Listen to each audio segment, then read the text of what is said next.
राजस्थान प्रदेश के मुखिया प्रदेश अध्यक्ष सम्मानीय सीपी जोशी जी, कैबिनेट में मेरे साथी मंत्री सम्मानीय बाबूलाल जी खराड़ी साहब, यहाँ के विधायक सम्मानीय उदयलाल जी डांगी, यहाँ के प्रत्याशी भाई कृष्ण गोपाल जी पालीवाल, पूर्व विधानसभा के अध्यक्ष भाई शांतिलाल जी चपलौत जी, पूर्व विधायक धर्मनारायण जोशी जी, पूर्व विधायक दलीचंद जी डांगी साहब, जिला प्रमुख ममता कबर जी, मंजू भील जी अध्यक्ष नगरपालिका फतेहनगर, जिला अध्यक्ष चंद्रगुप्त जी चौहान साहब, नरेंद्र सिंह जी आसोलिया साहब, दीपक शर्मा जी, राजपाल सिंह जी महामंत्री, दिनेश कावड़िया जी, पांचों मंडलों के मंडल अध्यक्ष, इस कार्यक्रम में आए मेरे सभी पूजा योग बुजुर्गों, नौजवान दोस्तों और इतनी बड़ी संख्या में आई मेरी माता और बहनों, आप सभी के चरणों में प्रणाम करता हूं, नमन करता हूं और आप सभी को वंदन भी करता हूं। सबसे पहले तो मैं यहां उदयपुर की सभी जनता को बहुत बहुत धन्यवाद देना चाहता हूं कि आपने बहुत बड़ी संख्या में और बहुत बड़े बहुमत के साथ भारतीय जनता पार्टी की सरकार बनाई। इसके लिए मैं आपको बहुत बहुत धन्यवाद और साधुवाद देना चाहता हूं। उदयपुर में विराजे भगवान जगदीश जी को नमन करता हूं, भगवान सहस्त्र भाव जी को नमन करता हूं और एक लिंग जी को नमन करता हूं और यहाँ के वीर शिरोमणि महाराणा प्रताप जी के गौरव और शौर्य की भूमि को मैं प्रणाम करता हूं। मीरा की इस भक्ति की भूमि को भी मैं प्रणाम करता हूं। मित्रों, ये हमारा उदयपुर शहर एक अलग शहर है।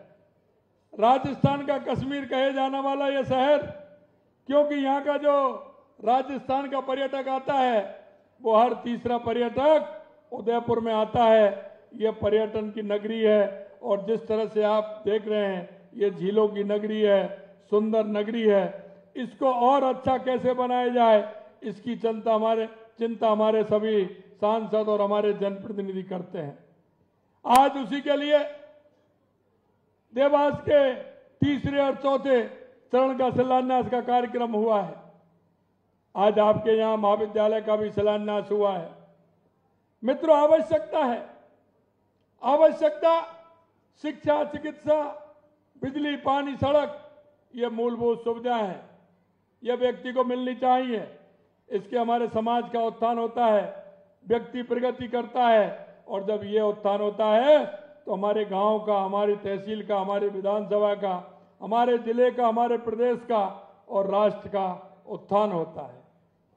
हमारे राष्ट्र का और प्रदेश का उत्थान होने में इन पांचों की आवश्यकता होती है। महिला शिक्षा आवश्यकता होती है, चिकित्सा आवश्यकता होती है, ठीक ढंग से रास्ता हो उसकी आवश्यकता होती है।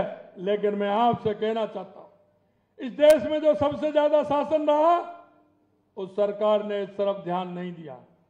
75 साल के बाद भी आज हम सड़क, नाली, खरंजा की बात करते, शिक्षा की बात करते हैं, चिकित्सा की बात करते हैं।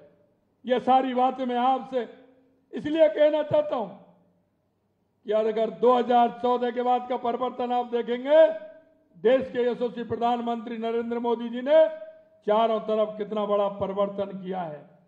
चाहे वो मेडिकल कॉलेज के हो, चाहे एम्स के रूप में हो, आईआईटी के रूप में हो, ट्रिपल आईआईटी के रूप में हो, महाविद्यालय के रूप में हो, सड़कों के विकास में हो, रेलवे के विकास में हो। आप देख सकते हैं कितना परिवर्तन देश के अंदर यशस्वी प्रधानमंत्री नरेंद्र मोदी जी ने किया है। लेकिन 70 साल में जो सरकार रही, अभी मेरे को हमारे पूर्व विधायक धर्मनारायण जोशी जी बता रहे थे। गहलोत साहब, मैं आपसे पूछना चाहता हूं, आप कह रहे हैं कि सरकार किस तरह से चल रही है।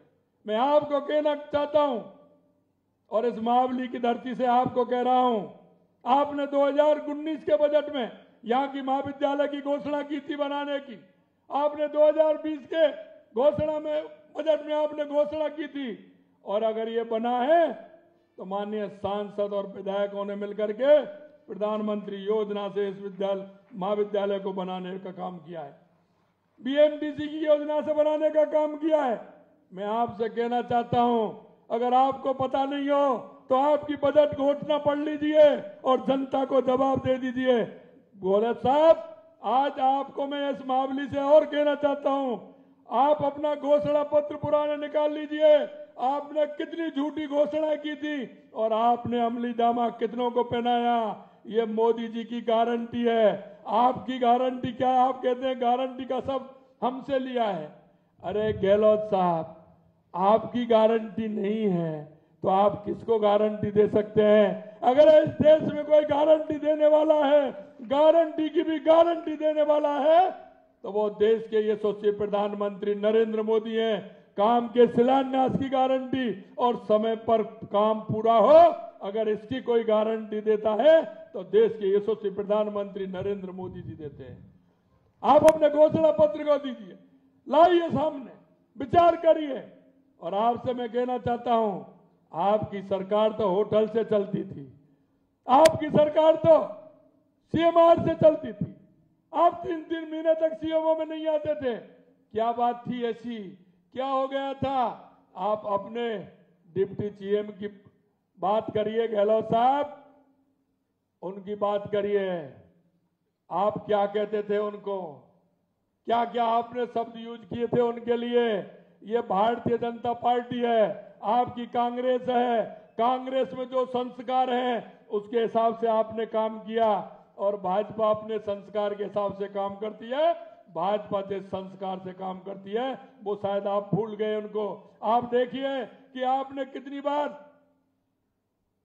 केंद्र की सरकार का फायदा उठाते हुए कितनी सरकारों को बर्खास्त करने का काम किया। आपने किसी राज्य की सरकारों को बर्खास्त करने का काम किया। आपने कितना दुरुपयोग किया। पहले अपने गले भान में झांकिए, गले भान में झांक करके देखिए कि हमारी कांग्रेस सरकार ने क्या क्या किया है। मैं आपसे कहना चाहता हूं, जरा अपने कर्मों को पीछे से उठाइए, देखिए और फिर बताइए जनता को कि हम क्या हैं। मैं आपसे कहना चाहता हूं, ये भारतीय जनता पार्टी है, ये विचार से लेकर के चलती है, संस्कृति से चलती है। इसमें कहीं कोई जो वायदा करती है हम उस वायदा को पूरा करते हैं। हमारे जब जनसंघ की स्थापना हुई थी 1951 में, अगर देख लीजिए 51 में जो वायदा किया देश के यशस्वी प्रधानमंत्री नरेंद्र मोदी जी ने उनको भी पूरा करके बताया है। आप कहते थे धारा 370 नहीं हटेगी, हटा के बताया। ये नरेंद्र मोदी जी का कमाल है। यही नहीं, आप कहते हैं कि इसको तो ब्यूरोक्रेट चलाते हैं। अरे आप अपने समय की बात देखिए गहलोत साहब, ध्यान करिए। अब शिक्षकों के कार्यक्रम में गए थे, आपने शिक्षकों से पूछ लिया कि आपका ट्रांसफर कैसे होता है। उन शिक्षकों ने क्या कहा, आपको जवाब मिल गया। आपने क्या किया उस शिक्षा मंत्री का, आपने क्या किया उन ब्यूरोक्रेट्स का, उसका जवाब जनता आपसे मांगती है। मैं आपसे कहना चाहता हूं मित्रों, मैं आपसे कहना चाहता हूं, यह भारतीय जनता पार्टी की सरकार है। आपके बीच में जो संकल्प पत्र रखा है, हम आज आपके बीच में कह रहे हैं कि उस संकल्प पत्र को हमारी पार्टी उसको पूरा करे, हमारी सरकार उसको पूरा करने का काम करेगी। यह मैं आपसे कहना चाहता हूं। हमारी भारतीय जनता पार्टी जो भी कुछ कहती है, हमारी सरकार का दायित्व बनता है कि हम उसे पूरा करें।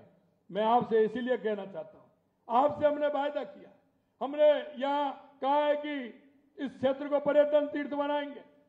महाराणा प्रताप के पर्यटक बनाते हुए, उनके चिन्हों को दिखाते हुए यहाँ पर्यटन का सर्किट बनाने का हम काम करेंगे। यही नहीं मित्रों, हमने कहा है कि बांसवाड़ा से लेके, डूंगरपुर से लेके, प्रतापगढ़ से लेके, बेणेश्वर धाम से लेके, त्रिपुरा सुंदरी से लेकर के, सीता माता अभ्यारण्य से लेकर के हम पर्यटक स्थल बनाएंगे। ये हमने कहा है। मैं आपसे कहना चाहता हूं, हम उदयपुर की झीलों को सूखने नहीं देंगे। आज तीसरा और चौथा देवास का हमारा शिलान्यास हुआ है। यही नहीं, हमने आपको सड़कों का वायदा किया है। हमने जो वायदा आपके बीच में किया है, एक एक वायदे को हम पूरा करेंगे।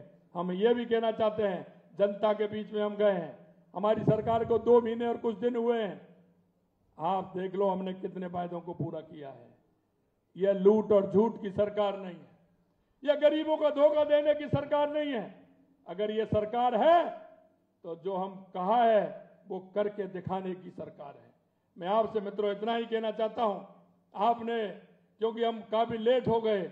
लेट होने के बावजूद भी आप 4-3.5 घंटे हम लेट हैं। 1 बजे आना था और अभी 4:45 बजने वाले हैं। मैं आपसे यही कहना चाहता हूं मित्रों कि आप इतनी बड़ी संख्या में यहाँ आए, आप सभी को मैं धन्यवाद और साधुवाद देना चाहता हूं। और अभी हमारे माननीय अध्यक्ष जी ने और आपके सांसद जी ने कहा था, आप लिख लीजिए, जो भी विचार हमारे लिए आपके बीच में लाया जा रहा है, हम आपके विकास के लिए और मावली के विकास के लिए किसी तरह की कोर कसर नहीं छोड़ेंगे। यह हम आपसे वादा करना चाहते हैं। मित्रों, मैं आपसे इतना ही कहना चाहता हूं, आने वाला समय आपका है। आपसे इतना ही कहना चाहता हूं कि यह डबल इंजन की सरकार है और इस डबल इंजन की सरकार को हमारे विकास के लिए आवश्यक है। इसलिए 2 महीने बाद लोकसभा का चुनाव आ रहा है। यह मुझे पता है कि राजस्थान की 25 की 25 सीट फिर से भारतीय जनता पार्टी की आएंगी, लेकिन इस बार इनको जवाब भी देना है। कोई भी बूथ ऐसा नहीं हो जिस पर हम जीते नहीं, हमारी जीत भी अच्छी हो। और कोई भी सांसद ऐसा नहीं हो जो 5 लाख से कम वोटों से जीते। यह मैं आपसे निवेदन करना चाहता हूं। हमने जो कहा है वो करके दिखा रहे हैं। 21वीं सदी भारत की होगी। माननीय प्रधानमंत्री नरेंद्र मोदी जी के नेतृत्व में हमारा देश आगे बढ़ रहा है। हम मूलभूत सुविधाओं से लेकर के गरीब कल्याण से लेकर देश के विकास से लेकर के सीमाओं की सुरक्षा से लेकर के देश के स्वाभिमान और सम्मान से लेकर के हमारी सरकार पूरी तरह से काम कर रही है। मैं आपसे यही कहना चाहता हूं मित्रों, मोदी जी की गारंटी यानी कि गारंटी की भी गारंटी। इसलिए कहना चाहता हूं, आने वाले चुनाव में जुट जाइए। एक एक व्यक्ति एक एक गांव में एक एक बूथ पर जाइए और यही कहिए कि हमारा विकास अगर कोई करा सकता है तो वो देश के यशस्वी प्रधानमंत्री नरेंद्र मोदी जी करा सकते हैं। इसलिए आपसे यही आशा और उम्मीद करता हूं कि आप सभी लोग जाएंगे और एक बड़े बहुमत के साथ आने वाले लोकसभा चुनाव में भारतीय जनता पार्टी के हर सीट को बहुत बड़े अंतराल के साथ जिताएंगे। इस आशा और विश्वास के साथ आप सभी को बहुत बहुत धन्यवाद। जय हिंद, जय भारत, राम राम साहब, नमस्कार। बहुत बहुत आभार माननीय मुख्यमंत्री महोदय। और मैं धन्यवाद के लिए आमंत्रित कर रहा हूं कृष्ण गोपाल जी।